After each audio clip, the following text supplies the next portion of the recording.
Or as Americans, as Westerners, always our ideal, our paradigm case is World War II. Right. And why that matters is because with Japan and Germany, we had extremely powerful enemies that became friends and have not been a problem since. Like, not only have they not been a problem, they've been very important allies for like 80 years.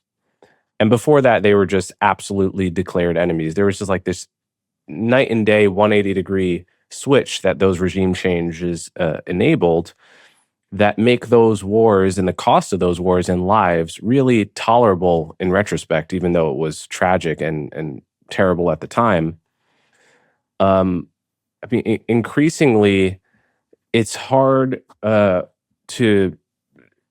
it's hard to see how the scenarios and the wars that we enter today really match that kind of framework. Like, is Venezuela going to go from like a threatening sworn enemy to our best friend overnight? I guess not.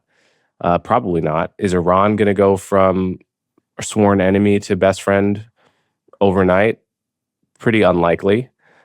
But it seems like rather than fixing a problem, this manages a problem. In other words, what you're talking about is like not regime change, it's lessening their capabilities. It's getting rid of their nuclear program. Will they build their nuclear program back? Well, unless we change the regime or the nature of the regime, they're likely to build all these capabilities back.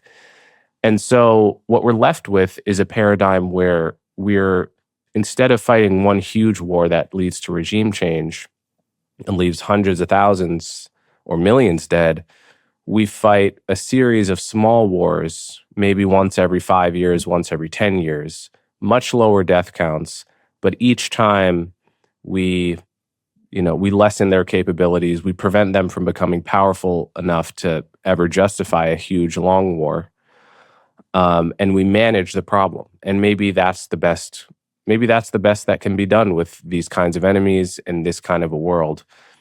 Do you think that that's a realistic new status quo that we may fall into with Iran? Yeah, look, I think it's a good thing to take a very powerful, deadly enemy and turn it into a weak enemy. It's a better thing to turn a weak enemy into a frenemy, right? I mean, I think Turkey today, for example, is a good example of kind of a frenemy. They're not quite ally, they're not quite enemy. We have common interests with them on certain things. We have very different interests on other things. We can sort of manage the relationship with Turkey, at least for now, even though they're a rising power in the Middle East, and that might change. It's obviously a great thing to take a frenemy and turn them into a friend. And that's what we did in World War II, as you say, with Japan and with Germany. I think the approach that we should take is we should strip dangerous enemies of deadly capabilities. We should do what's necessary to remove those capabilities and make sure that they can't reconstitute those capabilities.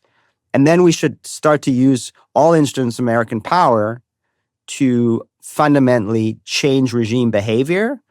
And if history smiles on us, kind of the way it smiled on Ronald Reagan when he confronted the Soviet Union, bring down those regimes. I mean, even in the case of the Soviet Union, which I think is one of the best examples of successful regime change, right? I mean, there's Ronald Reagan. I mean, it was a decades-long strategy, but Reagan really came in 81 and ran a very successful maximum pressure campaign to put huge pressure on the Soviet Union, a maximum support campaign to provide support for anti-Soviet dissidents, a maximum fracturing campaign, which actually yielded a Gorbachev, who at the end of the day recognized, I better open up the economy and open up the national conversation and go through some restructuring here to save the Soviet Union, and that ultimately brought down the Soviet Union. Even though how successful that was, and we freed all of Eastern Europe, we got Putin.